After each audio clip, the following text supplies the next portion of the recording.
TSP and RMDs, when do I need to begin? Well, let's go over a situation.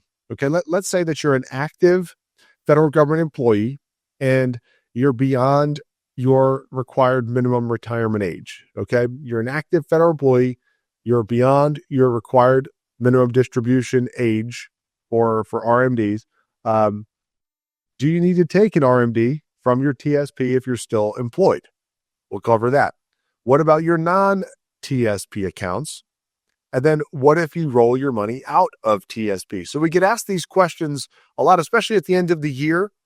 We've got folks that we've helped. There are clients and people that we've assisted where we need to go over these things, whether they're still employed by the government or they've separated or they've done certain things that subject them to RMDs. We want to make sure that you're taking care of it so you do not get penalized. As I mentioned, the penalty can be pretty hefty and you don't want to pay the government any more than you already have to.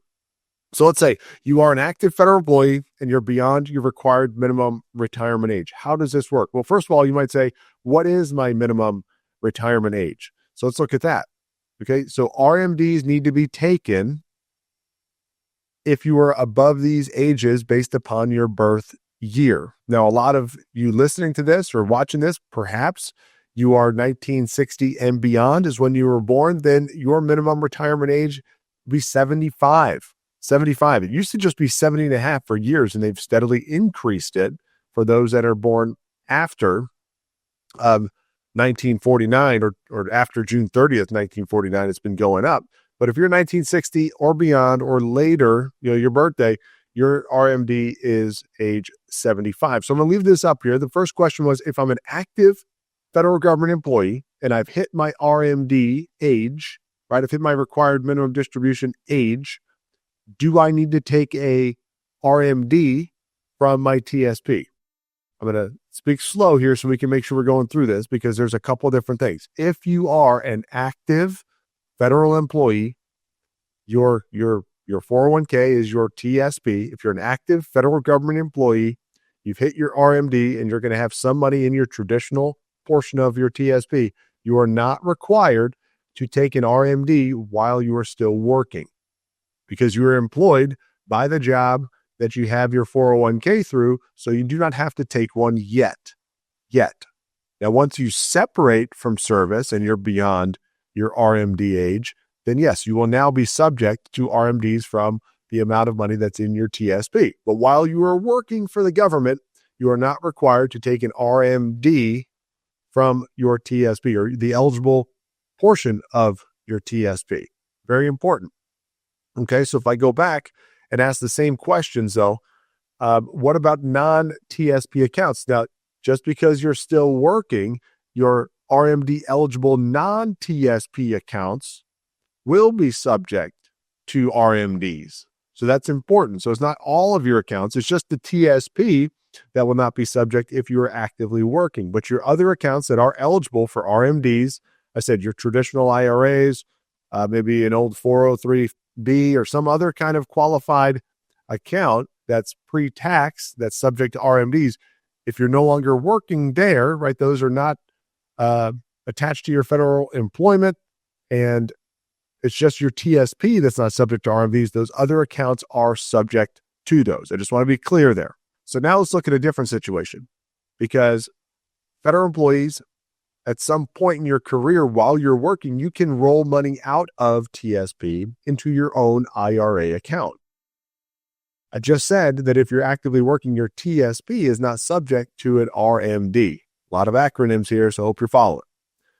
So if you take advantage of the in-service withdrawal option because you're age 59 and a half or older, and you move money out of TSP into your own IRA, even though you're actively working, and I just said you are not subject to an RMD within your TSP, the money that you roll out of your TSP, even though you're still working, will be subject to RMDs.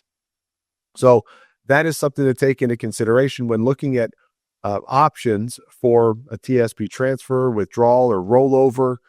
Is now, if you're still working, it's the RMD implications. If you don't want to take RMDs, then maybe that's something you discuss, with your family, with your spouse, with whoever's guiding you, to make sure that, you're not surprised by now you're subject to RMDs, because as I mentioned, if you didn't realize you'd now be subject to RMDs and you get hit with a penalty, that's a problem, right? That's a problem. So just want to make sure that we understand exactly what's going on here, and that you're making sure that you're limiting your liability when it comes to what you need to take out, and taxes and penalties and all of that stuff. So there's another thing also that I want to discuss. I didn't put on here, but let's say you do retire. So you're an active federal government employee, you got money in your TSP, and you do retire after being eligible for an RMD. So while you were working, you didn't have to take an RMD. Once you retire, you are now responsible for an RMD in that year in which you retire. So let's look at another situation though, and say, once you do retire, you want to roll that money out or take that money out and put it into your own IRA, right? You're no longer contributing to TSP. And you said, once you retire, once you separate from service, you want to get it out of TSP and move it elsewhere. It's very important. Yes, you now are subject to an RMD from your TSP. Very important that you do this properly so that you don't get hit with some other sort of penalty. When you do a rollover, in this situation, I'm going to recap it because I want to say it one more time to make sure I've got it right. You were an active federal employee that went beyond your RMD age. While you were working, you were not subject to the RMD. You retired. You're now subject to an RMD from your TSP. So, and you also want to roll that money out into another plan. It's very important that you do not roll the entire balance out. You leave the RMD amount in your TSP, whatever that is, or you take the RMD from your TSP first before rolling the remainder. Okay, because if you don't do that, if you sent all of your money to the new IRA and they accepted all of that, and you didn't take the RMD, now there can be an additional penalty assessed on top of that for not taking the RMD properly. So if you retire, you now become eligible to take an RMD. You have to take the RMD from your TSP in order to avoid any penalties.